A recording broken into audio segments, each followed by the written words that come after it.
Hey, it's a new day, a new week, and a new episode of the Business Beauty Network podcast. Welcome. I am super excited to bring a new episode to you today. But before we get into that, make sure that you hit the subscribe button wherever you're listening. It's totally free, so don't forget to subscribe so that you don't miss an upload. And sharing is caring, so if you know someone who would benefit from this awesome content, share it out. I want to hear from you. Connect with me on Instagram at I am Brandy Taylor. Let me know how you're loving this content. Share your favorite episode with me in the stories. I want to connect with you there. You can also connect with Business Beauty Network on Facebook and Instagram. Our website is businessbeautynetwork.com, and you can email us at hello@businessbeautynetwork.com. Now that all of that is out of the way, I have an awesome guest in store for you today.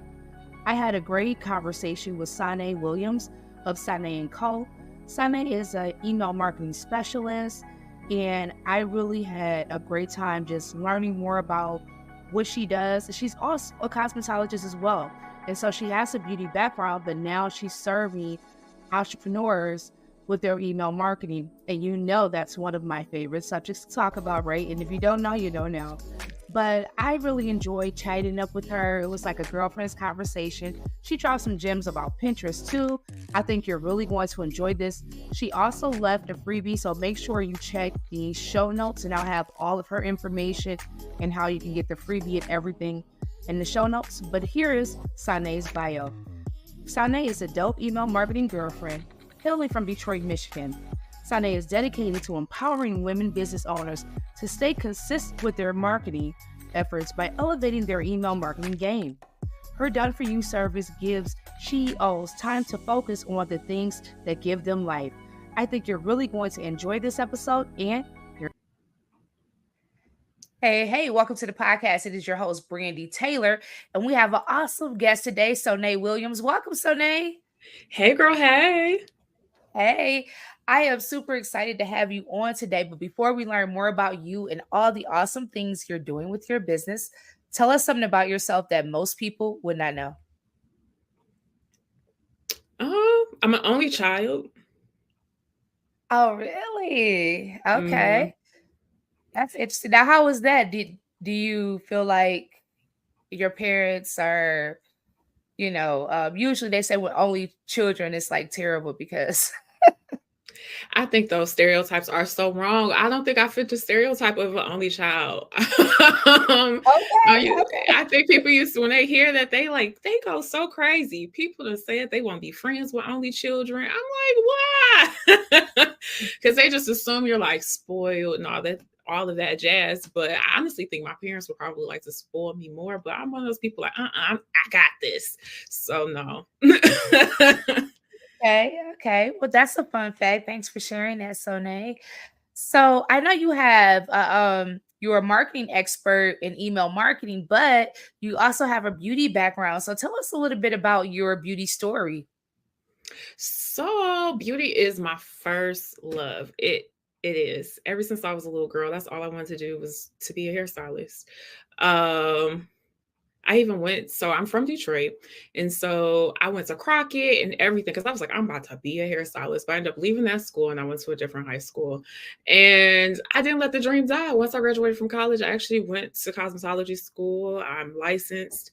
I worked in some corporate hair salons. It just really wasn't my vibe. I tried to work out of my apartment. And I did that for a while, but that was difficult because it's like, one, you don't want people really come to your house. And then Yeah. two, I didn't know how to market. Like I could not, like that's like social media. Like my friend, she was a hairstylist and she's like, just go on social media. I'm like, I don't even get this. Like I don't even get how to do it. So it was like one of those ironic things that I would end up in marketing because that's where I felt at when it came to trying to do hair. And I was just like, I gave up because I was just like, it was too hard to figure that part out for me. That's interesting. I think a lot of entrepreneurs, period, find it hard to market. Like I think Hmm. sometimes I think it's because people really don't understand what marketing is. And I think when they understand what it Mm. is, then, they kind of understand it's a huge part of business and how you attract new clients and things of that nature. Because like you said, because you weren't able to market yourself properly, maybe you wasn't able to build, so you ended up leaving, right? Right. And I think the biggest part of that I didn't know then what I know now is how long it actually takes for you to gain traffic. I think you go into it, you put yourself out there and you're expecting like these big results pretty fast. And it doesn't work like that. It takes a while. It can take a while. Like I was even running ads and things like that. So it's actually where I got my first like ad experience was back then. And that worked. And I got some customers, but I didn't understand the longevity of the process. Hmm. Let's talk about that, because I always say consistency is key. But Mhm. for example, I was talking to one of my clients just yesterday, and she's running an ad. And I guess if I remember correctly, I think like the ad was viewed 2,000 times. And I think the ad has only been Mhm. running 1 week. So the ad was viewed 2,000 times and she had like 180 something clicks. So in her mind, the ad was doing terrible because she hadn't had any bookings yet. And Mm. in my mind, I didn't think the ad was doing terrible because 2,000 people saw it and almost 200 people clicked it. So now we just kind of need to figure out what's happening in that process. What's making Mhm. them not, you know, book Convert, you or whatever you're trying to get them to do. And it could be that they don't know you, right? It could be that. right? It could It be that could they're be just researching or they're just curious, but you did attract the eye though with the ad, right? And they're saying now, they used to say in marketing it takes like 7 times, but they're saying it's like triple that now for a I client to believe that. see you, to become familiar with your brand. So a week of running an ad and not necessarily getting a client, it doesn't mean the ad isn't working, because Mhm. if you're just now running ads, people are not familiar with you and your brand, and people buy from who they know, like, and trust. So you got to kind of run ads consistently.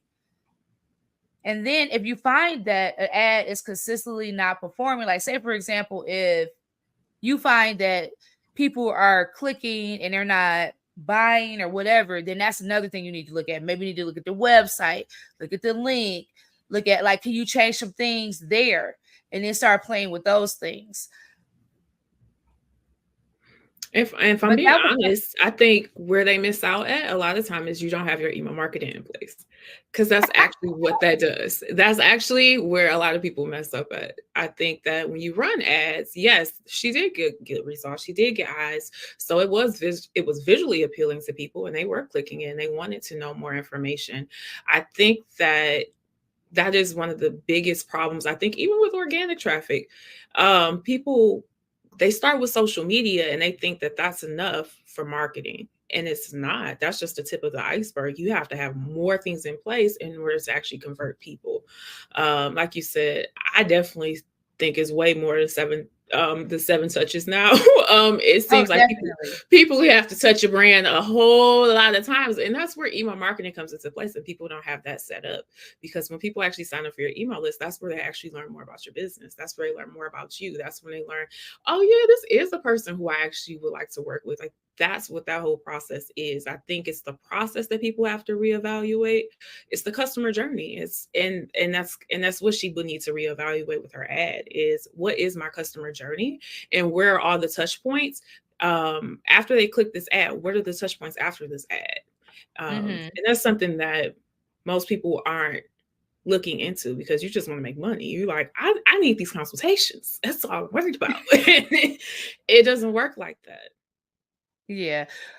Oftentimes I find that people will start to think about investing in marketing when things are like not going well. You know what I mean? In their business.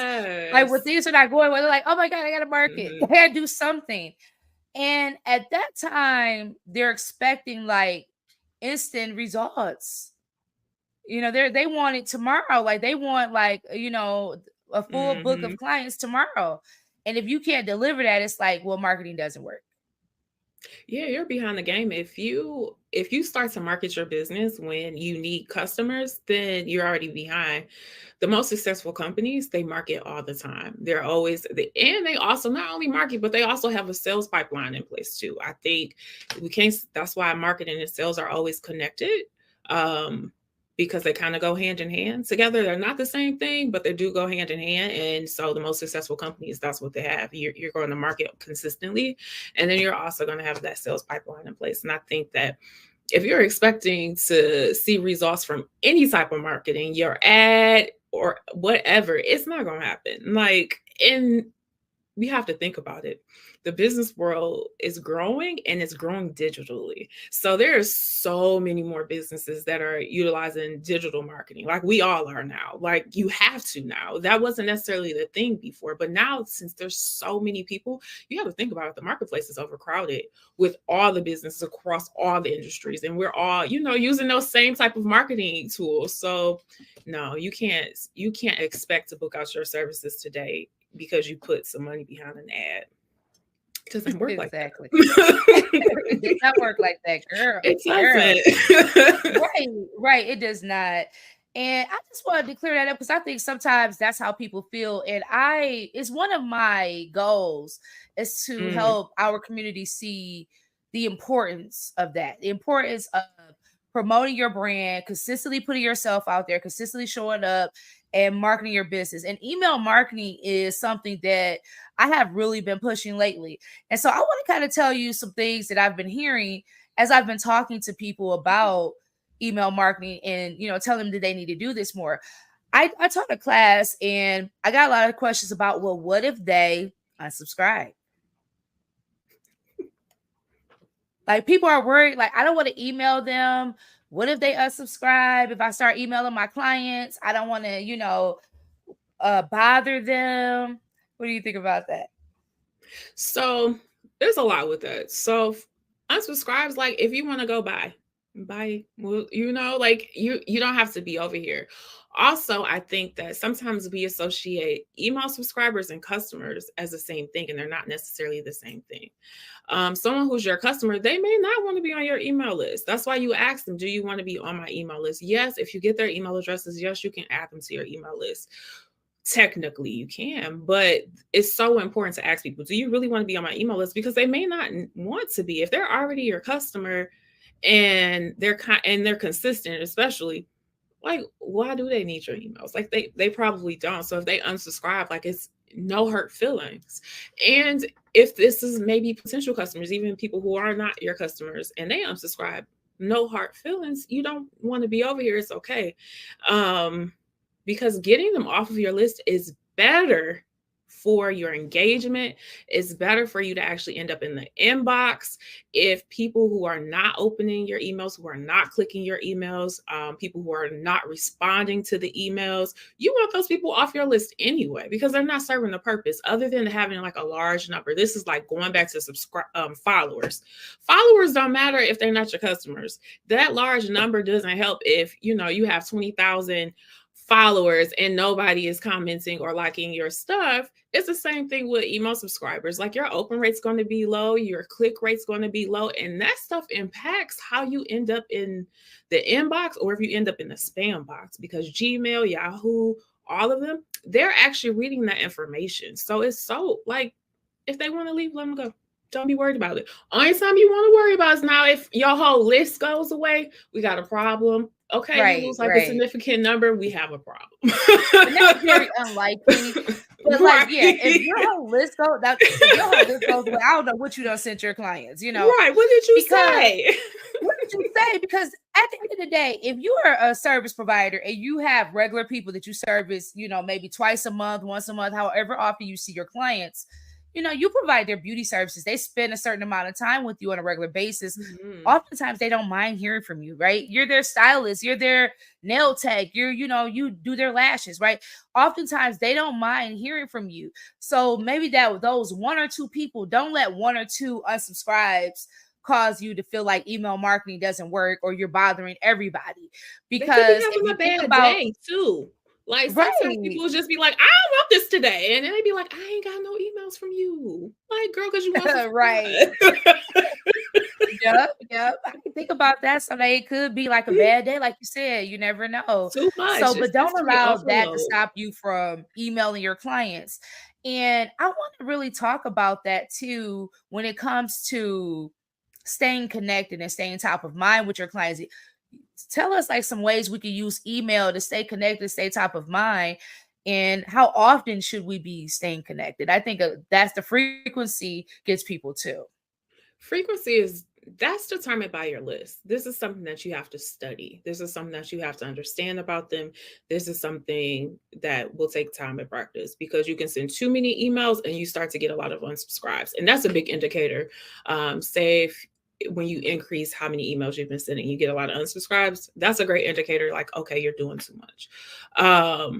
But for me, I stick with I love one email weekly, especially if your list can support it. I think sometimes people want to do multiple emails a week, but can your list support it? Like, and what I mean by if your list can support it is if it's actually growing consistently, because that's important.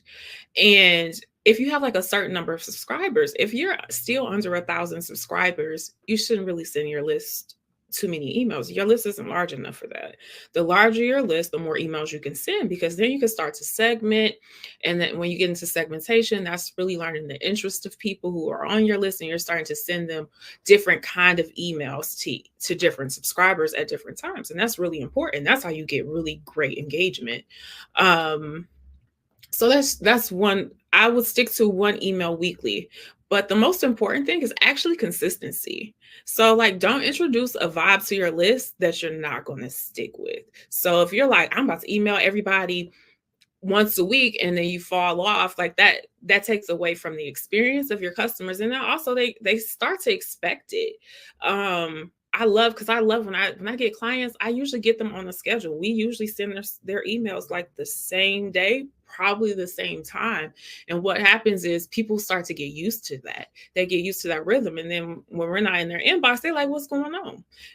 And that's a good thing that they start to miss us. Also, we do, you want to switch it up sometimes too, like send a different day, different time, see what happens, which is also a great testing technique. But I think you have to know your list. But if you can't do once weekly, then do once a month. Like that's the thing you could do, and you can do more content, maybe one monthly email. And that's also important too, is what are you actually sending them? And is it something that they actually want? Because I think that we get so caught up on consistency too. It is important, but don't just send out anything. Like, would you really want this? Like, that's kind of how I look at stuff. Like, would I really want this information? What is this actually providing to me? Is this of importance, or could I just keep this in my drafts? I think that's also important. Like, what kind of content are you sending to them? Are you educating them on something that they're actually interested in? Though all of those things play into your sitting cadence. What else did you ask me?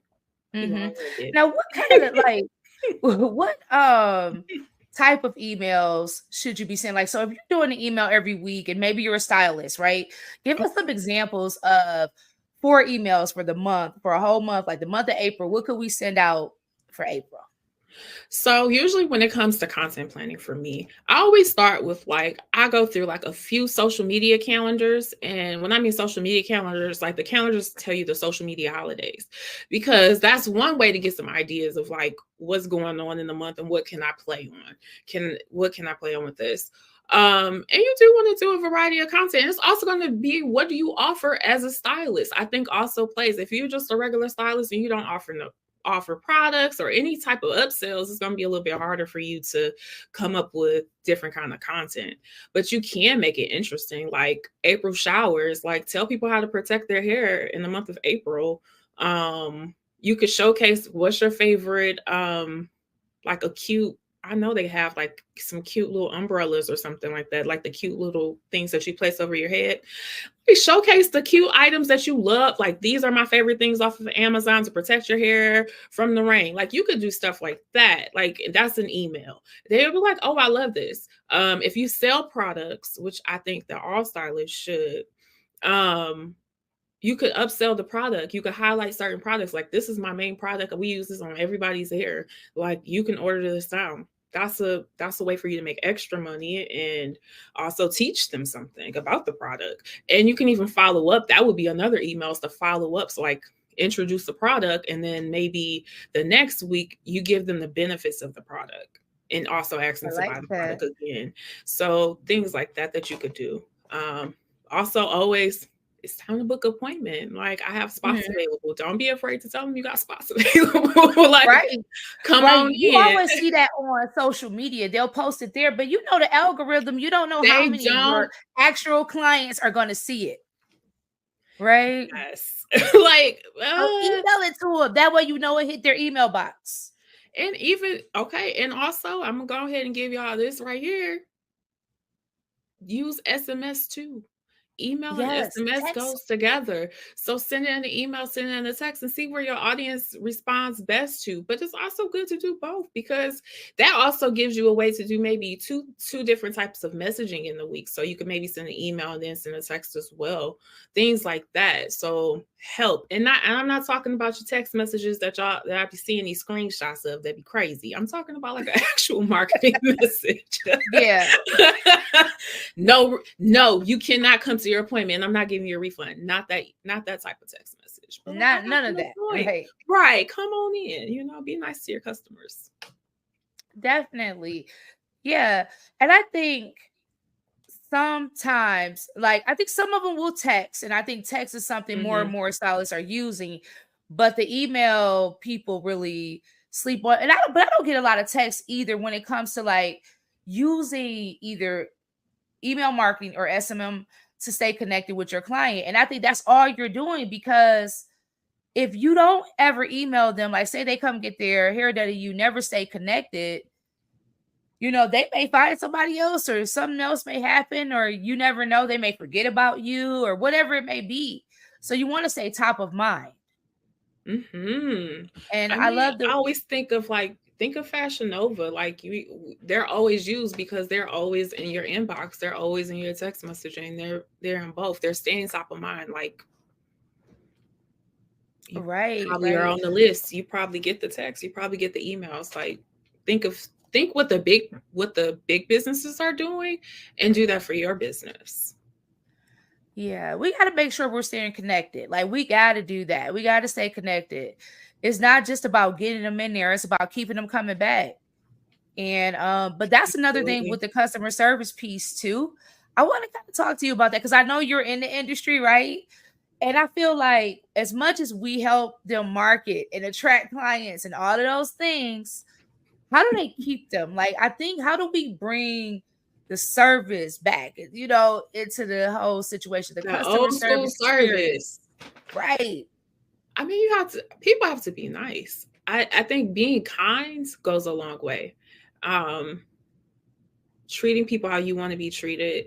It's great to be authentic. It's great to be yourself, but just also remember, like, you do need this customer. I know we be like so fast to say, I don't need you. Yes, you do. Yes, you do. So be nice to people, be kind to people, just treat them with respect. People they just want to be talked to nicely. They want you to give them that old school service, like bring back shampoo and hair, like bring back those little bitty things. Like, there's just so many little things that you could do. Like, think of like a Lyft or an Uber. When you get into those rides, what makes you go, oh, this is a nice Lyft. Oh, they got mints, they got a phone charger, it's a nice ride. Like when you get into those type of environments, you're like, oh, this is nice. How about you bring those type of things back into your suite, back into your salon?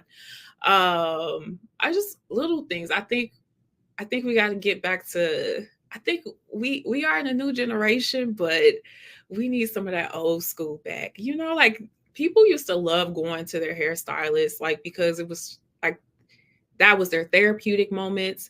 It's always good vibes. It's always good energy. Like, I think that's what a stylist has to take on these days, is you got to be good energy all the time, good vibes. You can't just keep doing this.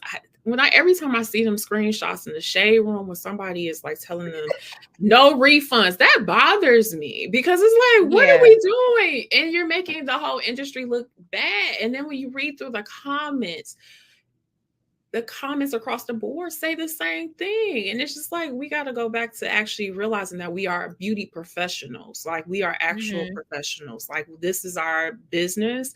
And I think that so many times we get started young. So we may not have had like an actual customer service job, or if we had a customer service job, and customer service can be rough, it can be rough, Yeah. but I think that sometimes we take on that negative attitude that I no longer have to have customer service skills. And I don't think that that's true. I think that you have to be able to talk to people a certain way. I think that, yes, you have policies. No, people don't always read. No, they're not reading all the fine print in your QD scheduler. Yes, they may have questions. And it's okay that people reach out to you and ask questions that may be in acuity. Maybe they didn't see it. They didn't read it. They didn't understand what you wrote there. It's okay for them to reach out to you and ask questions. And you should be open to answering those questions. And now it's, y'all need to read. Don't DM me. Don't text me. Don't act like, we got to get rid of that mindset. Like, y'all really, like, it'd be absurd. Exactly. Like, that's why. And it's like, if you want customers, then you gotta, be kind. And some people just need some extra help, and some people you might have to do that with. And that's not every customer, but don't belittle people. I think that's what it is. No DMing me, no this. And I saw a lady, she must have had like a lot of cancellations. And she was like, from now on, like, she was making a public service announcement in all caps, and she was going through what was her policy changes, and she must have been upset or whatever. But that was very unprofessional. We have to remember that we're running a business, right? And we have to get back to taking care of our clients. I've always been like, take care of who takes care of you. And if you have clients who are consistently, coming to you and patronizing your services, you want to take care of them. You want to treat them with respect. Absolutely. How would you want to be treated when you go into an atmosphere? You want to treat your client that same way. And I think, we need to make sure that we remember that and be careful of something that, yeah, we know people don't read. And sometimes, it might get on your nerves a little bit. And it's gotten on my nerves, even with my coaching clients sometimes. But I'm accommodating. I'll send them what they need. They should have got the link in the email, but I'll send it to her, like whatever it takes. It's not that big of a deal. I'm not going to dog her out or go online and bash her because she didn't go in my stories and make this long story where y'all cussing y'all out in my story. Like, stop doing that kind of stuff. Like, you are a business. And I think maybe if we would change the mindset around that you are an actual business. I don't think that you may not even see yourself as a business. You just may see yourself as a hairstylist and you making some money, but change your whole mindset. You are a real business. You are a professional, and you gotta act accordingly. Exactly. And that's what, the podcast is all about. That's why business is first, because I wanted to put the business back in beauty. So it's where business meets beauty, because we need to bring those two together. Like, we got the skills, we got the talent. We know you bad at what you do in this industry, but we got to remember that we're running businesses and we want to treat people in a way that's going to make them come back to us consistently. Exactly. A lot of people, I've been seeing it among seasoned people that've been in this industry 10 years plus. I think, sometimes there's hesitation to change. So there's hesitation to change. So some people still don't have booking apps, right? They still don't have a website. They're still taking phone calls and things like that. So let alone email, and all of these things. So how do you feel about that this day and age? I think if that's still working for them, because I feel like some of them, they're still making money like that. So if it's working for you, yay, do it. But I do think that you have to start to pivot with technology, because it's not doing anything but evolving. And so adding those pieces into your business may just help you grow more and help you get a different type of client set too. Because I've seen that too with like people who've been in the industry for a long time, but they are still attracting maybe the same kind of client. That's not who they want anymore. When you start to leverage technology in your business, I think that it helps you reach more people and reach them where they are, because email marketing is on your phone. The majority of people are looking at this on their phones. People wake up, they look at their phones, and they actually go to their emails. So it's like you're reaching them where they are. And that's the whole purpose, is reaching people at the right time with email marketing. So I think that it's an easy way, especially if you do it yourself. It's low cost. It doesn't cost that much to get started with email marketing. Like, it's probably one of the cheaper things that you can do in your business if you're going to do it yourself. So yeah, but I do think having a website, because we're in a digital age. The first thing people do, if you recommend somebody to me, I'm gonna go look at their Instagram and I'm gonna see if they have a website, and then I'm gonna go look at their website because it makes me want to see. I want to see pictures. I want to see reviews. I want to see how they're talking. I want to see, just like, where are they located? What's their environment going to look like? Am I going to be comfortable with this person? So having those little pieces in place helps me know if I actually want to come to you. Right. And I like what you said at the beginning about, like, some people have been stuck servicing that same type of client, and maybe you want to reach a different audience. Marketing is the best way to do it. So you got to get out there. You have to get online. So that will require you to get a website, require you to promote and show up in that way. And but some people are just completely like, I don't want to do this. I can't do this. I'm just an artist, and that's it. And that's where, like, people like us come in who actually help people with done for you type of services when they don't want to do it. So let's talk about some of the services that you offer, Sonay, and how you help your clients. So I pretty much offer a done for you service. We offer email marketing. We also offer Pinterest marketing. And let me tell you something, you beauty experts are sleeping on Pinterest. Y'all need to get into that. It's a great place, especially if you have products. Oh my gosh, beauty is it's like number one on Pinterest. It's the number one search thing. And for most of us, like, when you are looking for inspiration, what are you doing? You're going on Pinterest searching for inspiration. So why not have people search your stuff for their inspiration? Like, so you could sell your product through there. So now you could sell tell me how would you position that? So say, for instance, if you wanted to put your products on Pinterest, like, give us an example of how you could position that. So Pinterest is an online shopping mall. It looks like social media, it acts like social media, but the algorithm and kind of really the features of it is more like Google. So that's why it's a search engine. People are searching for products, and I'm going to use nails. If you do nails, you sell press-ons, you sell nail polish, and you're not selling it on Pinterest, you're missing out on your client. Nails is like, every keyword I look up has nails in it. Spring nails is trending right now. You can look it up right now. It's trending. Listen, put your products over there. Just like you put you make your post on Instagram, you're going to do something very similar like that on on Pinterest. A lot of times people even just repost what they posted on social media right over to the platform. And that's a great way to get started. It does take a little bit more because you do need to use keywords over on Pinterest, and it does take some research to do that. But you can position your products. It needs something that's going to link. So you're going to actually be linking directly to the product. So it kind of takes out the middleman of go to the link in my bio, figure out the link, go to that. On Pinterest, they're clicking your nail product, going straight to the nail product. They're looking at it. If they want to buy it, they're going to buy it. And a lot of times that's what people are doing. 80% of people who go on there are looking to buy. So it's a search engine, but it's a shopping mall. Like, people want to shop. They're looking for ideas, and they are looking to buy products. I've been sleeping on Pinterest. I'm gonna have to look into this. You got to put me up on something, Sonay, because I didn't realize I used to use it years ago, but I kind of fell off using it, and I'll search on there for stuff, but I don't utilize it for anything. So yeah, that's interesting. So you help with the Pinterest. So where you go for inspiration, the first place you go for inspiration is Pinterest. Yep. Well, what are you looking at? Are pins. That's pins that somebody has created for you to go to their website. And that's exactly what you want. You want somebody to go to your website. So you're going to do the same thing. So yeah. So you have done for you services for that. Now, how does that work for the Pinterest? So basically, all my services, I say done for you because my clients are so hands-off. They are people they are busy women. They don't have time. If they got to tell me all the details, they might as well do them themselves. And that's really how I feel. So that's why the service is like that. Like, if I got to tell you the details, I'm going to just do it. So I take that part. I take it out of your hands. I run your Pinterest account. most of my clients who are Pinterest clients, they never know how to operate the platform. They don't want to learn how to operate the platform, and that's okay.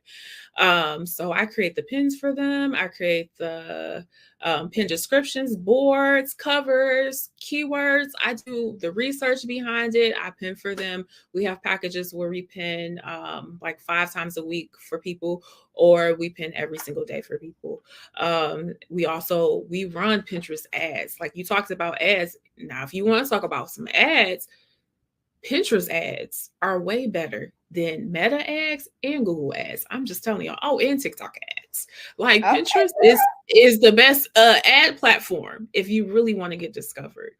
Your ad spend goes further, and you're going to reach a lot of people, especially if you are going after women, because the majority of the users over there are women. So you already taken out half of the guesswork of trying to get in front of your target audience. The ad and the ads aren't actually crowded like they are on Meta. Like your ads they're going to perform better on Pinterest. When I'm trying to grow an email list, I'm going to spend my money on Pinterest before I spend my money on Meta. Just saying. Okay. I'm all ears. Like, so we gonna have to get together after the podcast.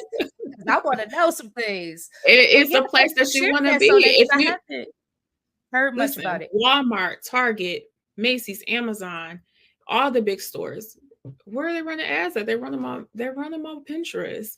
Like, like you need to go to the places where the big brands are, because they know where the audience is, and it's over on Pinterest. It's so slept on, especially by Black women. I'm gonna just tell y'all, Black businesses are sleeping on the platform, and you could really you could really find your target customer. But anyway, so we're talking about my done for you services. So email and Pinterest, yes, email too. I write copy, I design the emails, I set them up, and I schedule them out for you. We send you monthly analytic reports. You get to do a planning call with me every month. We get to talk about what you have going on in your business. If you take the planning call, a lot of times they don't even take the call. Sometimes they just email me. They're like, Sane, can we promote this? Absolutely. They don't have to come up with a strategy. They don't have to worry about segmenting their list. They don't have to worry about optimizing the emails. And by optimizing, I mean, that's when we are sending out stuff and then we're testing it to see if this is actually going to perform well. And then even sometimes going back and changing things out of it so that it can perform better. So I'm doing all of that on the back end for them. They don't have to do any of that. All they have to do is let me know what they have going on. I love if you tell me, like, for the month of April, I have this going on. I can then plan out your email campaigns myself, and we do it. I love it if you have active social media accounts, because that helps us. We can piggyback off of your social media, because I love, because social media is the first place you should tell people things on social media first. I do think that you should go in that order. And so then when we send it to an email, that's giving you that, we talked about more than 7 touch points, but that gives you that touch point again. So I love people who have active social media accounts, because we can take content from that and bring it into their emails. But yeah, that's the service. It's for busy women. Awesome. It's for people who I'm pretty sure, like, for those people, because I'm always talking to people who just don't have the time or the capacity to learn something new with all the other things that they do. And so I think it's awesome that you offer a done for you type service. And I have your website, but for the people that are listening to the podcast, give them your information and how they can connect with you. So you can reach me online at SaneandCo.com, and my name is spelled SONAY and ANDCO.com, and it's Sane & Co everywhere. So you can find us on Facebook at Sane & Co, Instagram Sane & Co, Pinterest Sane & Co, LinkedIn Sane & Co. Like, we are out there, Sane & Co everywhere. Okay, Sane girl. Awesome. Well, Sane, it's been awesome having you on the podcast. I want to ask you the last couple questions I like to ask people before we go. So first, tell us, what is the biggest lesson that you've learned on your entrepreneurial journey thus far?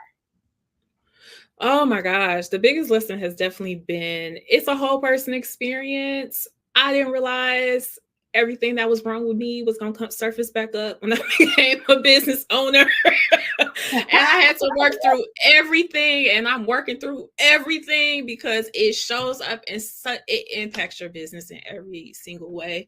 So it's a whole person experience. It's not just making the income, making the legacy. It's literally like I had to change as a person. I had to become a whole person. I had to become a better woman. I had to actually learn who I was as a woman, like all over. It's been such a journey. It has been a journey. Awesome.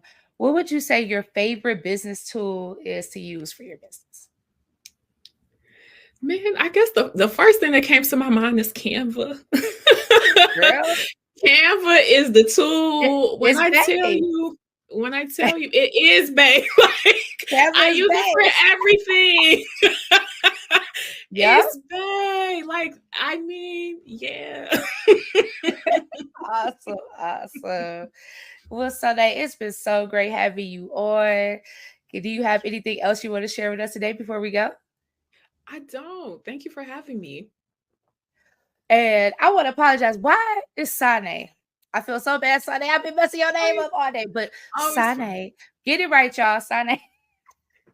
Get Sane right. I'm so sorry about that. And how do you stay motivated? Tell us that. Give us some motivation. Do you listen to a certain podcast, a book? Like, how do you stay motivated? Honestly, Jesus, I would have been gave up. But I pray so much. I'm like, we really still doing this? Why am I in this? Why do you want me to be a business owner? Why would you call me this? But really it's Jesus, because God's like, you have a purpose. And so I'm walking in my purpose, and it's Jesus. Sane Williams, everybody. As always, stay great, and we're out. Bye.